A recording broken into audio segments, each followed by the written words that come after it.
போரின் காரணமாக மூடப்பட்டிருந்த எரிவாயு ஆலை மீண்டும் திறக்கப்பட்ட வேளையில் வெடித்து சிதறியுள்ளது. கட்டாரில் உள்ள பர்ஷான் எரிவாயு விநியோக ஆலையை இவ்வாறு வெடித்து சிதறியுள்ளது. இந்த விபத்தில் 13 பேர் உயிரிழந்துள்ளதாக தெரிவிக்கப்படுகிறது.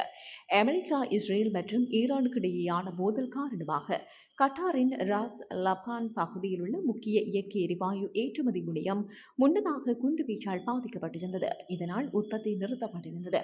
தற்போது போர் முடிவடைந்து பேச்சுவார்த்தை தொடங்கியதை தொடர்ந்து மூடப்பட்டிருந்த எரிவாயு ஆலையை மீண்டும் இயக்க கட்டார் அரசு தீர்மானித்தது. அதற்கமைய நிறுவன ஊழியர்களும் பொறியியலாளர்களும் ஆலையின் மறுசீரமைப்பு பணிகளில் ஈடுபட்டிருந்தனர். இதன்போது எந்தவித எதிர்பாராத விதமாக எரிவாயு ஆலையில் வெடிவிபத்து ஏற்பட்டுள்ளது. வெடிவிபத்தில் எரிவாயு ஆலை முழுவதும் வெடித்து சிதறி புகை மண்டலமானது.